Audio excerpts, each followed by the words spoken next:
नमस्कार, आप देख रहे हैं मीडिया नई सुबह। आप तो जानते हैं भारतीय कोने कोने में घूमते रहते हैं और आज हम आए नई साल के मौके पर। और ये अभी हमारे देश में नया वर्ष आया है, 2023 शुरुआत हुई है और हम पार्टी लेस डेमोक्रेसी के ऑफिस में बैठे हुए हैं। हमारे साथ हैं आदरणीय विमल सक्सेना जी, जो कि पार्टी लेस डेमोक्रेसी, इसके बारे में जानेंगे। इसके क्या मुख्य उद्देश्य हैं और क्या प्लानिंग है और जनता के बीच में किस तरीके से, जैसे कि एक जनता राजा के नाम से भी हमारे संगठन में एक स्लोगन है और एक बुक भी आई है। तो सक्सेना जी से जानना चाहेंगे, हमारा संगठन पार्टी लेस डेमोक्रेसी देश में कहाँ का काम कर रहा है और कितने राज्यों में वो पहुंच चुका है। सर, आपका स्वागत है। धन्यवाद हमवीर जी। सर, जिस तरीके से देश में बहुत सारी पार्टियां ईमानदार होने का वादा करती हैं और ईमानदार बन के आई, लेकिन धीरे धीरे वो पार्टियां भी और पार्टियों की तरह चली गई हैं, तो क्या कहना चाहेंगे आप? जी, पार्टियां तो बहुत आई और बहुत काम भी कर रही हैं। हमारा उनकी ईमानदारी पे शक करना उतना उचित नहीं है जितना कि हम ये कहना चाहते हैं कि उनकी कार्यशैली, उनकी जो कार्य करने का तरीका है वो कुछ इस तरह का है कि धीरे धीरे वो जनता पर से विश्वास खोती चली जा रही हैं। तो अगर वो तरीका नहीं बदला तो जनता की जो समस्याएं हैं, मूलभूत समस्याएं हैं जिनको वो हटाने का वायदा करके आई हैं, वो अगर नहीं हटी तो धीरे धीरे और ये विश्वास घटता चला जाएगा और लोग धीरे धीरे पार्टीलेस की तरफ बढ़ते चले जाएंगे। तो सर, जैसा कि हमारे देश में आप चल ही रहा है, भ्रष्टाचार चरम सीमा पे, बेरोजगारी है बहुत ज़्यादा, और धीरे धीरे देश की जनता भी चाहती है कि कोई एक नया संगठन और एक नई पार्टी देश में आए और जो वास्तव में जनता राजा, जिस तरीके से आपने जनता राजा का नाम दिया हुआ है, इस तरीके से अनुभव करें, महसूस करें। तो सर बताइए जनता राजा के बारे में। जी भाई साहब, आपने सही कहा कि राजनीतिक पार्टियों का, मैंने आपको बताया कि धीरे धीरे जनता का उनकी समस्याओं के कारण, उनका हल ना मिल पाने के कारण इन राजनीतिक पार्टियों और राजनेताओं से विश्वास उठता चला जा रहा है। तो जनता राजा की बात कहाँ आई, उसके लिए मैं ये कहना चाहूँगा कि अधिकतर इन राजनीतिक पार्टियों ने जनता को जिस संज्ञा से, जिन नामों से कहा कि ये भयभीत, दबी कुचली, पीड़ित, शोषित, वंचित, ना जाने क्या क्या शब्द ये जनता के लिए कहते हैं और अपने आप को राजनेता कहते हैं।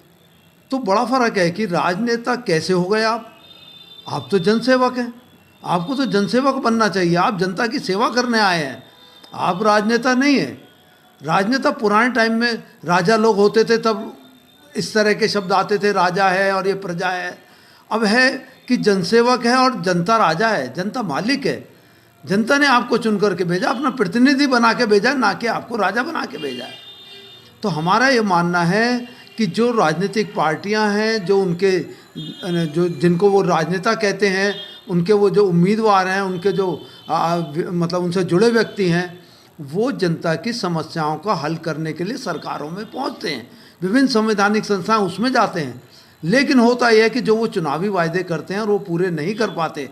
तो हमारा ये कहना है कि ऐसा क्या किया जाए कि वो चुनावी वायदे पूरे करें, वो जनता के वो आकांक्षाओं, इच्छाओं पर खरे उतरें।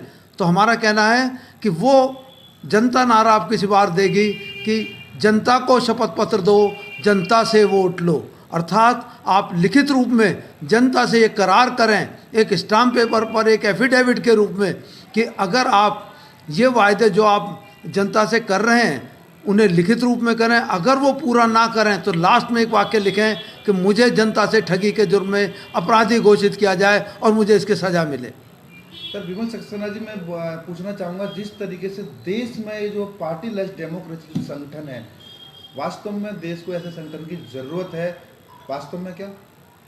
बिल्कुल बिल्कुल, मैं सही कहूँगा कि भाई पार्टियों से लोग उकता गए हैं। करीब 72-73 वर्ष आज़ादी को हुए हो गए, उससे पहले से भी पार्टियां बनी हुई हैं। लेकिन एक समय आया था जब गांधी जी ने भी कहा था कि कांग्रेस को भंग कर दिया जाए और ये राजनीतिक पार्टी के रूप में ना रहे। उसके बाद जयप्रकाश नारायण ने पार्टी लेस का मुद्दा उठाया, वो नहीं माना गया। अभी पिछले 1-2 साल पहले ही हमारे माननीय अन्ना हजारे जी आए दिल्ली, तो उन्होंने ये बात कही कि भाई ये पार्टियां जो हैं इसकी जगह दलविहीन लोकतंत्र लाया जाए। अर्थात उनका भी मानना था कि हमारे भारतीय संविधान में राजनीतिक पार्टियों के लिए कोई जगह नहीं है। हमारा संविधान ये कहता है कि राजनीतिक संस्थाएं जो हैं वो एक स्वयंसेवी संस्था के रूप में कार्य करें, जनसेवक के रूप में उनके प्रतिनिधि हों और वो जनता की समस्याओं को हल करें, मगर एनजीओ के रूप में। लेकिन धीरे धीरे क्या हुआ, राजनीतिक पार्टियों का गठन हुआ, रिप्रेजेंटेशन ऑफ पीपल एक्ट आया, उसने इनको मान्यता देनी शुरू करी और इन पार्टियों को चुनाव चिन्ह अलॉट करने शुरू करे। वहाँ तक तो सही था, लेकिन बाद में आपको, जैसे आप जानते हैं कि धीरे धीरे पार्टी फंड के नाम से चंदा उगाही की जाने लगी और उसके आधार पर ही टिकट का बंटवारा शुरू हुआ। और इससे यही एक मूलभूत कारण था जिससे भ्रष्टाचार का जन्म हुआ। और उसी भ्रष्टाचार के जन्म से अब यही पार्टियां कहती हैं कि भ्रष्टाचार को हम समाप्त करेंगे। कैसे करेंगे? आप शुरुआत तो आपके वहाँ से ही हो रही है, टिकट देने से ही हो रही है, टिकट आप पार्टी फंड लेकर के कर रहे हैं, तो किस तरह से आप भ्रष्टाचार, जो आदमी मेहनत का पैसा ना होते हुए उस पर एक्स्ट्रा, आजकल तो परिवार पालना मुश्किल हो रहा है, इतनी महंगाई है, और अगर आदमी आपको पार्टी फंड में अथाह संपत्ति दे रहा है तो इसका मतलब उसने दूसरे तरीकों से भी कमाई हो सकती है वो संपत्ति। मैं ये नहीं कहना चाहूँगा कि सबके पास गलत संपत्ति है, लेकिन ये ज़रूर कहना चाहूँगा कि वो संपत्ति से गरीब लोगों का पेट भी पाला जा सकता है, गरीबों की समस्याएं भी दूर की जा सकती हैं। मगर वो समस्याएं तो दूर करना अलग रहा, वो टिकट लेने के नाम पर उस पैसे को देते हैं पार्टी फंड में और टिकट ग्रहण करते हैं। बाद में जा कर के वो इस इन्वेस्टमेंट की भरपाई ऊपर जा कर के भ्रष्टाचारों के तरीके से पैसे का पूर्ति करते हैं। सर, हमारे देश में बहुत सारे संगठन बने हुए हैं, लेकिन पार्टी लेस डेमोक्रेसी संगठन और संगठनों में कैसे अलग है और मुख्य उद्देश्य क्या है हमारे इस संगठन के? पार्टी लेस डेमोक्रेसी से हमारा मतलब है कि हमारा जो संविधान ये कहता है कि जो हमारा लोकतंत्र है वो जनता के लिए, जनता के द्वारा और जनता का होना चाहिए। लेकिन इसकी परिभाषा बदल दी गई है इन राजनीतिक पार्टियों ने। अब जनता यह समझती है कि ये राजनीतिक पार्टियों का, राजनीतिक पार्टियों के द्वारा और राजनीतिक पार्टियों के लिए बन गया है। तो हमारा ये मानना है कि पार्टीलेस डेमोक्रेसी का मतलब यह है कि हम इन पार्टियों के विरोधी नहीं हैं, ना ही इन राजनेताओं के विरोधी हैं, लेकिन इन पार्टियों को कुछ ऐसे तौर तरीके हैं, ऐसे क्रियाकलाप हैं जिनका हम विरोध करते हैं। जैसे परिवारवाद आप जानते हैं, वंशवाद है, पद की हायरार्की है। एक आदमी अगर प्रधान बन गया तो अपने कॉलर ऊंचे करता है कि मैं प्रधान हूँ इस संगठन का, वो ये नहीं कहता कि मैं इसका सबसे बड़ा प्रधान जनसेवक हूँ। तो हमारा ये मानना है पैसे का चलन है। आप देखिए कि कितना कितना पैसा बहाया जाता है चुनावों में। क्या ये चुनाव इसलिए रचे गए थे कि जनता के इतने मेहनत के पैसे को जो जनता के लिए खर्च किया जाना चाहिए इन चुनावों में खर्च किया जा रहा है? कहीं कोई इसकी सीमा नहीं है। राजनीतिक पार्टियों के खर्चे का ऑडिट नहीं होता और निर्दलीय उम्मीदवार को आपने पीछे छोड़ दिया, अर्थात उसको चुनाव चिन्ह आप 14 दिन पहले देते हैं, उसके पास सिर्फ 14 दिन बचते हैं, उसमें से भी उसको चक्कर लगाने पड़ते हैं इलेक्शन कमीशन के दफ्तर के, तो बार बार मीटिंग अटेंड करनी पड़ती है। वो प्रचार कैसे करेगा, कहाँ कर पाएगा? आपने ऐसी रेखा नहीं खींची जब सारे उम्मीदवार एक लाइन पे खड़े होकर के रेस शुरू करें। समानता का अधिकार नहीं दिया आपने ऐसे उम्मीदवारों को। तो इसी के लिए हमने पार्टी लेस डेमोक्रेसी संगठन बनाया है, जिसका एक नारा है कि चेहरा ही चुनाव चिन्ह हो। अर्थात जब चेहरा ही चुनाव चिन्ह होगा, अर्थात जो आदमी अपने क्षेत्र में जनसेवा कर रहा होगा, जनता उसे पहचानती होगी, और जब जनता उसे पहचानती होगी तो निश्चय ही उसका चेहरा ही उसका चुनाव चिन्ह बनेगा। उसे चुनाव चिन्ह लेने की आवश्यकता ही नहीं होगी, उसका प्रचार करने की आवश्यकता नहीं होगी, और लोग उसको उसकी जनसेवा के आधार पर पहचानते होंगे। तो ये जो चुनाव चिन्ह की खरीद फरोख्त है ये ख़त्म हो जाएगी, अर्थात पार्टी फंड के नाम से जो पैसा लिया जाता है वो बंद हो जाएगा। तो धीरे धीरे भ्रष्टाचार खत्म होगा। हमने भी अपने संगठन में नियम बनाया है, ना दान चंदा लेंगे ना दान चंदा देंगे, तभी हम पक्के रूप से कह पाएंगे कि भ्रष्टाचार ये संगठन खत्म करेगा। सर, 2023 आ रहा है, अपना जो आपका पार्टी लेस डेमोक्रेसी संगठन है वो अभी तक कहाँ कहाँ पहुँच चुका है, कितने राज्यों में काम कर रहा है और क्या फ्यूचर प्लानिंग है? हमारा जो उद्देश्य है वो है सबसे पहला मानवीय परिवर्तन। हम दूसरे का परिवर्तन करने चल रहे हैं। उपदेश तो कोई भी दे सकता है, हमारा कहना है कि व्यवहारिक बनो, उपदेश ना दो। तो पहला अपना परिवर्तन करो, अपने मन को साफ करो, अपने कर्तव्यों को साफ करो, अपने व्यवहार को शुद्ध करो। वो अन्ना जी के विचार थे, शुद्ध आचार, शुद्ध विचार, त्याग, अपमान सहने की शक्ति और निष्कलंक जीवन।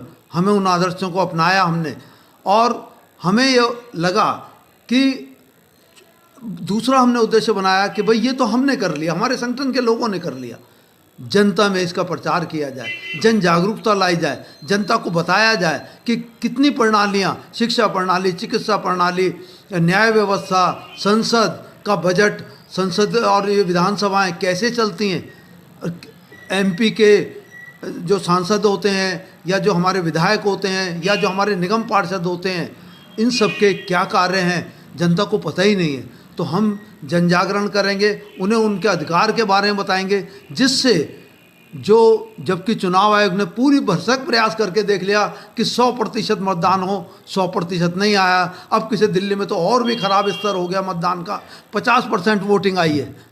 तो मेरा ये मानना है जब तक 100% वोटिंग नहीं होगी तब तक मतदान की पूरी वैधता नहीं आएगी। तो हमें लोगों को जागरूक करना है कि सभी लोग मिलकर के वोट दें। इसके साथ साथ मैं ये भी कहना चाहता हूँ कि चुनाव आयोग वोट देने के लिए तो कहता है, वो ज़्यादा से ज़्यादा लोगों को से जो इसके लिए अपने आप को योग्य समझते हैं, जो काबिल भी हैं, तो वो जनसेवक लोग क्यों ना उनको वो मौका दिया जाए, वो ये कहे कि ज़्यादा से ज़्यादा लोग चुनाव लड़ें। आपको ज़्यादा से ज़्यादा पैसा खर्च करने की कोई आवश्यकता नहीं है, आपको कम संसाधनों से चुनाव लड़ा जा सकता है। ये क्यों नहीं बताते लोगों को? आप एक लिमिट बना देते हो, इतने लाख की 14 लाख की लिमिट है कि 20 लाख की लिमिट है ना, विधायकों के लिए अलग अलग तरह की आप लिमिट बनाते हो। क्यों बनाते हैं? आप लिमिट वो बनाइए कि जिसमें एक आम आदमी भी चुनाव लड़ सके, बिना पैसे के चुनाव लड़ा जा सके। क्योंकि हमारा मानना है कि चुनावों में जो पैसा खर्च होता है ये व्यर्थ जाता है, ये जनता का पैसा है, ये जनता के ही काम आना चाहिए। सर, जिस तरीके से देश में जनता का भरोसा पार्टियों से हटता जा रहा है, क्या फ्यूचर में पार्टी लाइक डेमोक्रेसी से भी कोई पार्टी निकलेगी जिससे कि देश की राजनीति को बदला जा सके? आपने बिल्कुल सही कहा, लेकिन आप भारतीय संविधान को पढ़ें। भारतीय संविधान में राजनीतिक पार्टियों का कोई अस्तित्व नहीं है। भारतीय संविधान हमें संस्था बनाने के लिए कहता है, अपने व्यक्तिगत रूप में व्यवहार करने के लिए कहता है। राजनीतिक पार्टियों का जब उदय हुआ, जब रिप्रेजेंटेशन ऑफ पीपल एक्ट आया, तब उसके तहत रजिस्ट्रेशन करना शुरू हुआ राजनीतिक पार्टियों का, उनको मान्यता देनी शुरू हुई। तो मेरा मानना है कि ये शब्द जब हमारा मतलब भारतीय संविधान में इसकी व्याख्या ही नहीं की गई थी, बाद में एक्ट लाया गया, तो क्यों ना हम भी उसी तरीके से चलें। हम भारतीय संविधान को सर्वोपरि माने, उसकी धाराओं को सर्वोपरि माने, और जितनी भी संवैधानिक संस्थाएं इनको संवैधानिक मंदिर का दर्जा दें। हम उसमें क्यों लड़ाई झगड़े करते हैं? तो बड़ा क्लियर है कि हम वो राजनीतिक पार्टियां ना बने, वो ऐसे न करें कि जिसमें उनकी मोनोपोली चले, पद की हायरार्की हो, वंशवाद हो, वो अपने जो है छोटा बड़ा मानते हों कि भाई ये छोटा पद है और ये बड़ा पद है, हम जो कहेंगे ऐसा होगा, आपके मन में मनमर्जी नहीं चलेगी। जिस समय किसी पार्लियामेंट में या संसद में या विधानसभा में कोई वोटिंग हो रही होगी तो वो लोग विविध जारी कर देते हैं, अर्थात कि कोई अगर आदमी उसके पक्ष में नहीं वोट देना चाहे तो वो विपक्ष में क्यों नहीं डाल पाता, क्योंकि उसे पता है कि जब कार्रवाई होगी तो हमें पार्टी से बाहर कर दिया जाएगा। यही राजनीतिक पार्टियों की पार्टीबाजी है, इसे हम राजनीतिक प्रदूषण भी कहते हैं। जी सर, अभी नया सब वर्ष के उपलक्ष्य में चलते चलते दर्शकों को क्या मैसेज देना चाहेंगे? मैं उनसे ये कहूँगा कि आप जब वोट देते हैं तो आप बड़े बड़े धरने प्रदर्शनों में विश्वास करते हैं, आप सरकार का विरोध करने में विश्वास करते हैं, आप किसी राजनेता की बुराई करने में विश्वास करते हैं, आप किसी राजनीतिक पार्टी को पक्ष विपक्ष में बांट देते हैं। आप समझिए, आप एक नारा दीजिए कि ना हम पक्ष हैं ना हम विपक्ष हैं, हम तो जनहित में निष्पक्ष हैं। तो मेरा ये कहना है कि आप पक्ष विपक्ष में ना बटें, आप देश की आम जनता हैं, ये देश आपका है। आप अपने अधिकार जानिए, उन अधिकारों का चुनाव के दौरान सदुपयोग कीजिए और किसी के बहकावे में मत आइए, क्योंकि 10% लोग ऐसे होते हैं जिनसे जिनको इन पार्टियों से फ़ायदा पहुंचता है और वो ही इनका गुणगान करते हैं। 90% जनता उनके कहने से वोट डाल देती है। तो मेरा मानना है आप किसी की भी ऐसे लोगों के बहकावे में ना आएँ, आप खुद अपनी आंखें खुली रखें, अपना दिमाग खुला रखें और जो जनता के हित में हो उसके पक्ष में वोट दें। और अगर हो सके तो पार्टीलेस डेमोक्रेसी संगठन और जनता राजा जो हमारा मिशन है, इसमें ज़्यादा से ज़्यादा सहयोग करें। इसमें किसी तरह का दबाव नहीं है, किसी तरह का आपसे सदस्यता शुल्क नहीं लिया जाएगा। सिर्फ आपको अपने विचारों की अभिव्यक्ति की स्वतंत्रता होगी, आप अपने विचार व्यक्त करें, क्योंकि आप में भी भगवान ने दिमाग दिया है, आप भी काबिलियत रखते हैं। तो क्यों ना आप अच्छे लोगों को चुन करके, जिन्होंने जनसेवा की है, जो जनसेवक लोग हैं, वो पैराशूट कैंडिडेट नहीं हैं जिन्हें पार्टियां बाहर से बुला करके उतार देती हैं आपके चुनावी क्षेत्र में। उन्होंने काम तक नहीं किया होता, वो अपना प्रचार करने के लिए, क्योंकि उनका चेहरा कोई जानता नहीं है, वो लाखों करोड़ों रुपया बहा देते हैं अपने प्रचार में, ये पार्टियां उनके लिए बहा देती हैं। तो आप अपने ही लोगों के बीच में से ऐसे आदमी उतारिए जिन्होंने जनसेवा की है, कोरोना में आपके काम आए, विभिन्न विकट परिस्थितियों में आपका साथ दिया है, ऐसे लोगों को चुनाव जिता करके संसद में भेजें। हमारा ये मानना है कि ऐसे लोगों से भी कहीं वो, हर आदमी आज को सच्चा, अच्छा, ईमानदार कहता है, कोई आदमी नहीं कहता कि मैं गलत हूँ। तो ऐसे आदमी के लिए हमने एक फ़िल्टर लगाया है कि वो लिखित में जनता को उम्मीदवार बनने से पहले लिख कर के दे कि वो जनता से किए हुए वादों से मुकरेगा नहीं। अगर मुकरेगा और वो पूरे नहीं करेगा वायदे, तो उसे कानून की नज़रों में अपराधी घोषित किया जाए, इसके लिए उसे दंडित किया जाए।